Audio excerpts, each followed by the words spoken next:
Olá, boas-vindas a essa nossa análise detalhada. Hoje a gente vai direto ao ponto num guia prático super essencial e que traz muita autonomia para quem convive com o diabetes ou atua no cuidado diário. O nosso objetivo aqui é pegar aquelas diretrizes médicas super complexas e traduzir tudo em hábitos diários. Coisas simples, mas incrivelmente eficazes para prevenir complicações nos pés. Dando uma olhada rápida na nossa estrutura de hoje. A gente começa com a ameaça invisível, depois passa para a inspeção diária, a rotina básica de higiene, a armadura do calçado e, por fim, os sinais de alerta imediatos. É um passo a passo bem lógico, feito para construir um escudo de proteção constante, um dia de cada vez. Ponto 1. A ameaça invisível. Bora lá entender isso. Bom, antes de falar do que fazer, a gente precisa entender o porquê. Por que os pés ficam tão vulneráveis?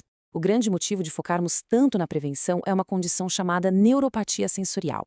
Basicamente, é a perda daquela sensibilidade que nos protege. O pé acaba ficando insensível à dor, à pressão e a mudanças extremas de temperatura. Pensa bem, a dor, por mais chata que seja, é o alarme natural do nosso corpo avisando que algo está errado. Sem esse alarme, um sapato apertado ou um pequeno machucado simplesmente passa despercebido. E é por isso que checar tudo com os próprios olhos vira literalmente a nossa primeira e principal linha de defesa.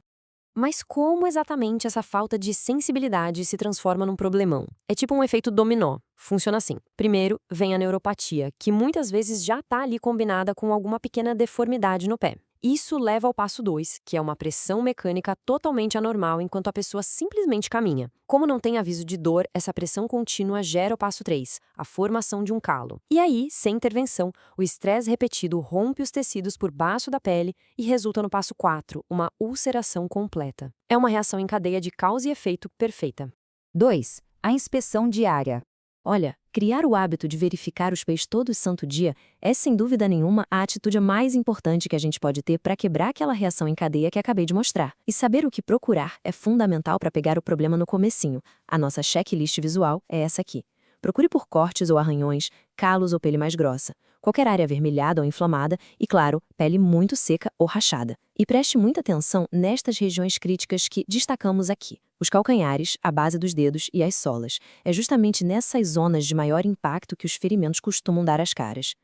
Aí você pode estar pensando, tá, mas como eu vou olhar a sola do pé todo dia com facilidade, principalmente se a flexibilidade não ajudar muito? As diretrizes internacionais trazem uma dica fantástica e super prática para isso. Use um espelho inquebrável. É só deixar ele no chão ou num suporte bacana e pronto. Você consegue ver a sola toda sem malabarismos. É uma adaptação bem simples, mas super poderosa para garantir que nada passe despercebido. 3. Rotina básica de higiene.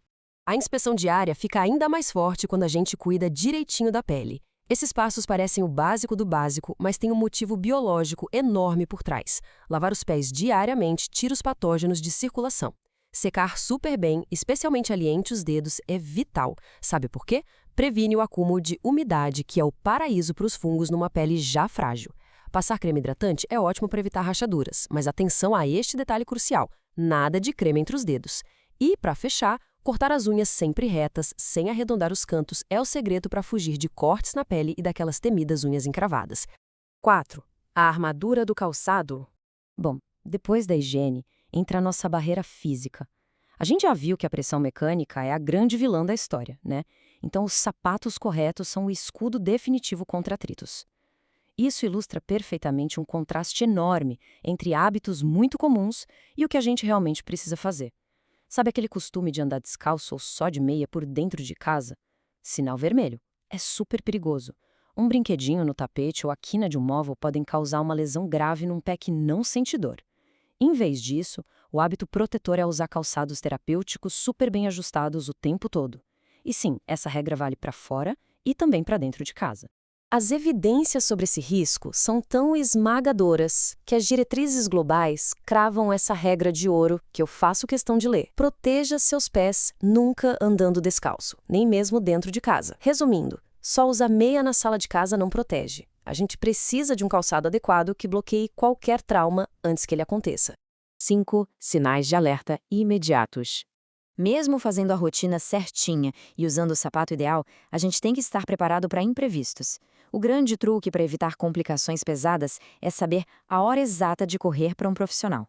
Então fica a pergunta: Quando é que a gente tem que parar tudo, esquecer o curativo em casa e buscar ajuda médica urgente? Olha, com pé em risco, não existe essa de vou esperar para ver se melhora. A ação tem que ser imediata. E tem um método muito preciso para detectar o perigo antes de tudo. Grave esse número: 2,2 graus Celsius ou 4 graus Fahrenheit. Monitorar a temperatura da pele em casa é super recomendado. Se você notar uma diferença térmica, tipo um ponto no pé esquerdo está 2,2 graus mais quente que o mesmo ponto no pé direito, e isso durar por 2 dias seguidos, alerta vermelho. Esse é um sinal claríssimo de inflamação e de que uma úlcera pode estar se formando. A recomendação? Reduzir a caminhada na mesma hora e marcar o médico. Então, só para a gente recapitular e fechar nossa lista de alertas máximos, a tal diferença de temperatura por 2 dias, o surgimento do nada de calos muito grossos, unhas começando a encravar, infecções por fungos entre os dedos que não vão embora, ou, obviamente, qualquer sinal de pele machucada, arranhada ou rompida. Por favor, nada disso se resolve com curativo caseiro, tá? O que previne danos irreversíveis é procurar um profissional da saúde na mesma hora. Certo, e como a gente junta tudo isso agora? Informação boa é aquela que muda a nossa prática. Então, eu deixo essa provocação final para a gente pensar. Qual passo simples vai ser adicionado à rotina hoje para construir um escudo de prevenção realmente inquebrável? Será que é comprar aquele espelho para o chão, focar em secar melhor entre os dedos, ou finalmente decidir não andar mais descalço pela casa? Prevenir complicações não é mágica, é consistência diária. Muito obrigado por acompanhar essa explicação com a gente e pela dedicação à saúde e ao bem-estar. Até a próxima!